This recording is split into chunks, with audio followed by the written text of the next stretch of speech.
c'est bien d'être aimé, mais c'est mieux d'être respecté. Être aimé, c'est bien. Hein, c'est bien d'être aimé. Mais être respecté, c'est beaucoup mieux. Parce que sur le respect s'assoit le pouvoir. On peut aimer quelqu'un et arrêter de l'aimer, vous savez. On peut aimer quelqu'un et arrêter de l'aimer. Ça vous est certainement déjà arrivé dans le passé, d'apprécier une personne et aujourd'hui vous dites, ah, ce gars-là, je l'appréciais dans le passé, mais aujourd'hui, je le sens pas trop. Cette fille-là, j'ai l'aimé, mais bon, aujourd'hui, cette émission-là, j'adorais, mais aujourd'hui... Aimer, c'est bien, mais respecter, c'est profond. Donc je pense qu'il faut, si on est une personne de forte, on est un entrepreneur, on est un businessman, on est quelqu'un qui veut quelque chose dans la vie, parce qu'il y a des gens qui veulent rien, il faut chercher à se faire respecter. C'est plus facile de manquer de respect à une personne qu'on aime, qu'à manquer de respect à une personne qu'on respecte. C'est plus facile de trahir une personne qu'on aime. Ah oui, hein, vous avez des amis qui vous aimaient dans le passé, n'est-ce pas? Des gens avec qui vous ne parlez plus aujourd'hui, n'est-ce pas? Qu'est-ce qui s'est passé? Pourtant, ils vous aimaient. C'est plus facile de décevoir une personne qu'on aime que de décevoir une personne qu'on respecte. Vous décevrez plus vite un pote que vous ne décevrez le directeur de l'entreprise, n'est-ce pas? Voilà. Donc ces éléments ne viennent pas à vil prix. Il faut savoir, pas seulement les appliquer, il faut savoir comment se comporter, comment préserver ces choses. C'est très important. Vous rencontrez des gens, il faut être gentil, sympathique, mais il faut toujours dresser la ligne.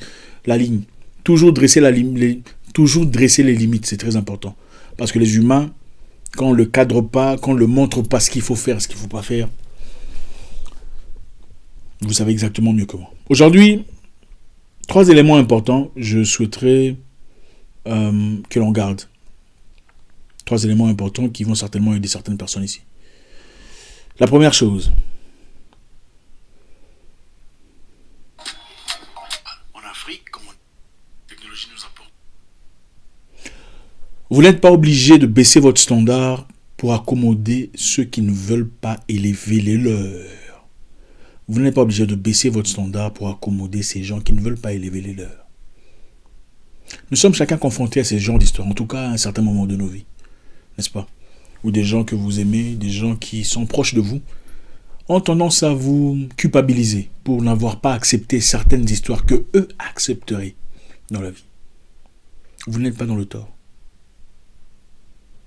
Je le répète, vous n'êtes pas dans le tort.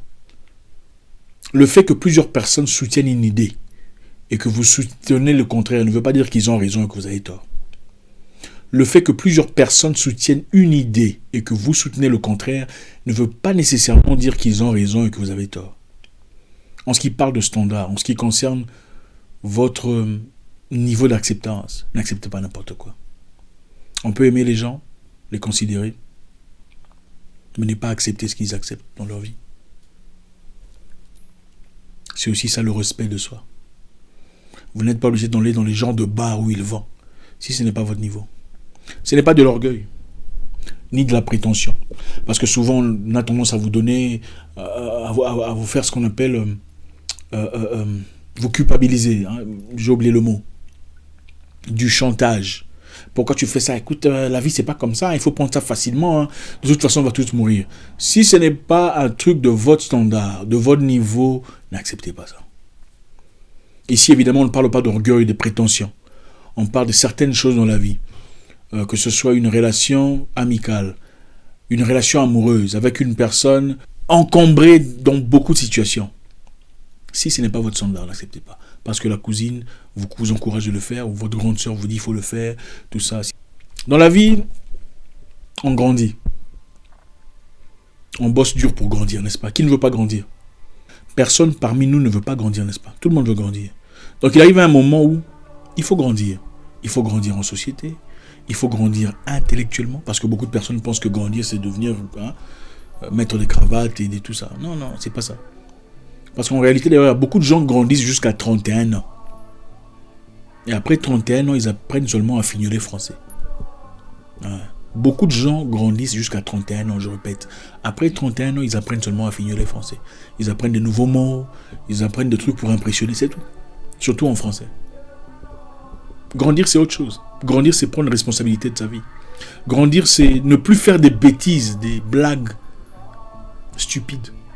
Grandir, ce n'est plus commenter des insalubrités mentales sur Internet. Il y a des pages là qui ne promeuvent que de l'abrutissement. Allez voir ces pages.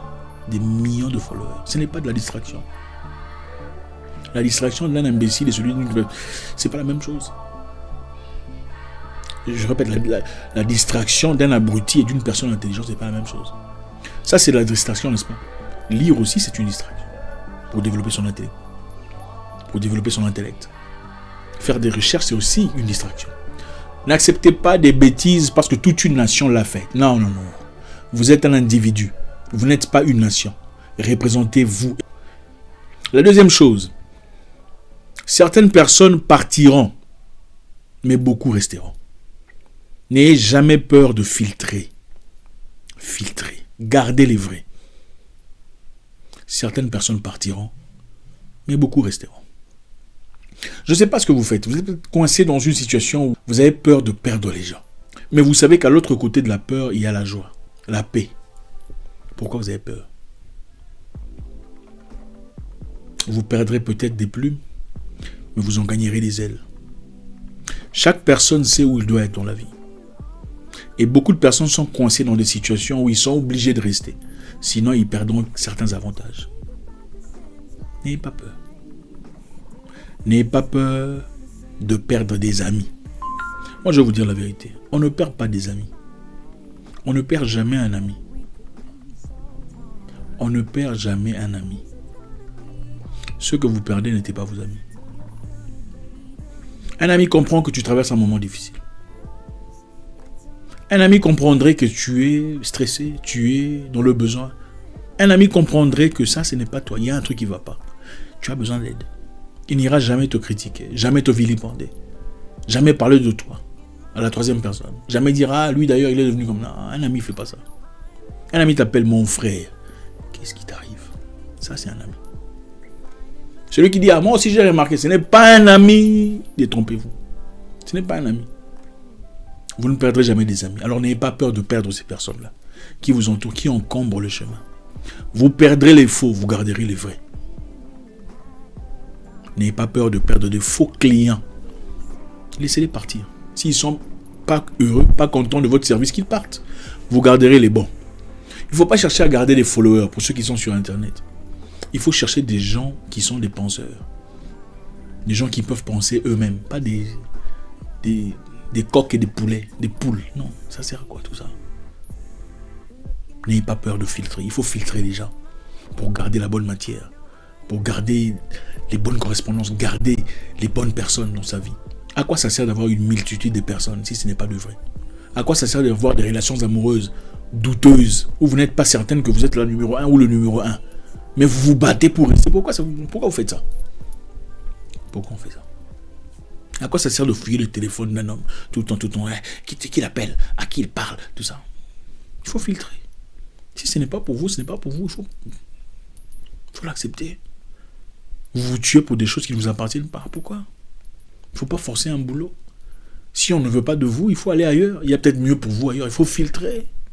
Il ne faut pas forcer des amitiés, des correspondances. Si ça ne va pas, on ne vous aime pas, allez là où on vous aime. Écoutez, allez là où on vous aime.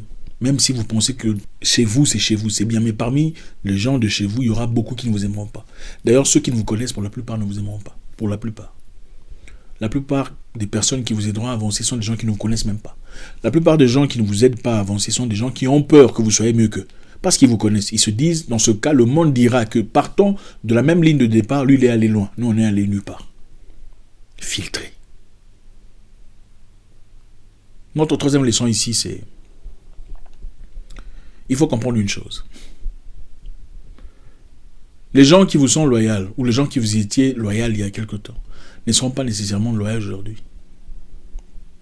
Je répète, les gens que vous considérez comme des proches il y a de cela 10 ans, les gens à qui vous donniez tout ce que vous aviez, les gens avec qui vous partagiez vos difficultés, les gens avec qui vous partagez vos traumas, vos peurs, vos douleurs, ne seront peut-être pas loyaux aujourd'hui avec vous.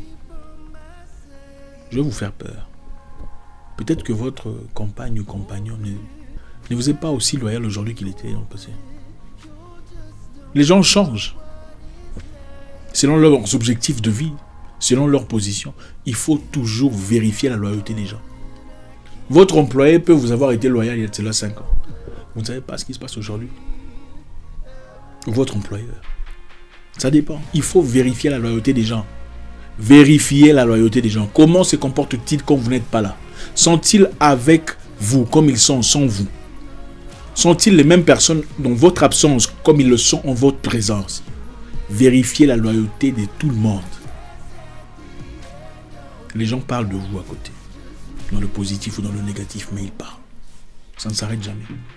Même les gens qui vous aiment parlent de vous des fois. Mais ce qu'ils disent, c'est pas... le contenu de ce qu'ils disent est le plus important. Parce que les gens qui vous aiment parlent de vous en disant « Ah, il est parti, il a fait ça, il m'a fait ça. » Mais ceux qui ne vous aiment pas tout à fait disent autre chose. Qu'est-ce qu'il fait? Est-ce qu'il a vraiment tout ce qu'il dit là? Est-ce qu'il vit vraiment comme tout ça là? Bon, je sais pas. Est-ce que vraiment il t'a... C'est comme ça qu'ils disent. Vérifiez leur loyauté. Il faut vérifier la loyauté. C'est très simple. Regardez comment ils se comportent en votre absence. C'est très simple. Regardez quand est-ce qu'ils vous appellent. C'est pour demander quelque chose ou pas. Est-ce qu'on vous appelle pour dire seulement bonjour? Comment tu vas? Tu vas bien? D'accord, j'ai pensé à toi. Eh bien, salut mon frère. En fait, on a un problème ici. Il y a deuil. Est-ce que tu peux venir? On pensait peut-être qu'on peut réfléchir ensemble pour participer. Ou bien, bonjour mon frère.